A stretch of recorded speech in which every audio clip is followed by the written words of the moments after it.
জানাজার আয়োজন মুসলিম বিশ্ব শেষ কবে দেখেছে কে জানে। ধারণা করা হচ্ছে ইরানের সাবেক সর্বোচ্চ নেতা আয়াতুল্লাহ আলী খামেনির জানাজায় মিলিত হবে প্রায় 2 কোটি মানুষ। শ্রদ্ধা আর ভক্তিতে এই নেতাকে বিদায় দিতে প্রস্তুত যুদ্ধবিধ্বস্ত ইরান। তারা মাথা নোয়াবে না বিদেশি শক্তির কাছে।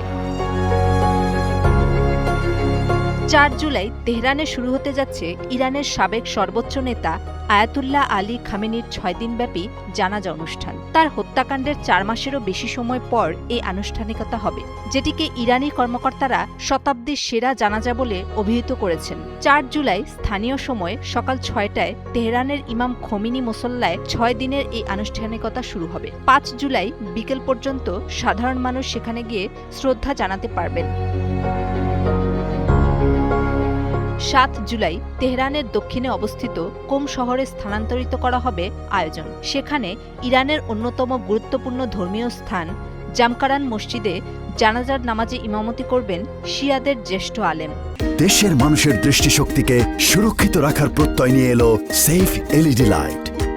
8 জুলাই খামেনির মরদেহ ইরাকের নাজাফে নেওয়া হবে। এরপর কারবালায় ইসলামের খলিফা আলীর সমাধিস্থলে আনুষ্ঠানিকতা পালন করে মরদেহ আবার ইরানে ফিরিয়ে আনা হবে।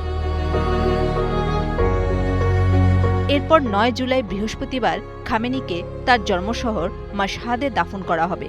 শিয়া ইসলামের 8ম ইমামের সমাধিস্থল এবং ইরানের সবচেয়ে গুরুত্বপূর্ণ তীর্থস্থান ইমাম রেজার সমাধিস্থলে তাকে সমাহিত করা হবে, যেখানে প্রতিবছর লাখো মানুষ পরিদর্শন করে।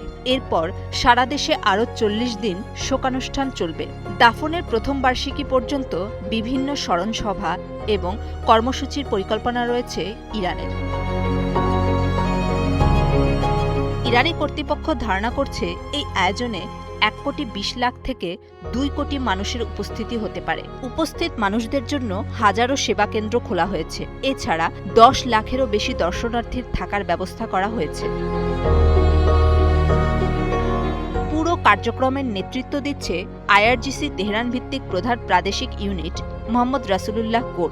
জানাজা, দাফনসহ অন্যান্য আনুষ্ঠানিকতায় অংশ নিতে ইরানে আসা রাজনৈতিক, ধর্মীয় ও নিরাপত্তা সংশ্লিষ্ট ব্যক্তিদের তালিকা সবচেয়ে নিবিড়ভাবে পর্যবেক্ষণ করা হবে বলে ধারণা করা হচ্ছে।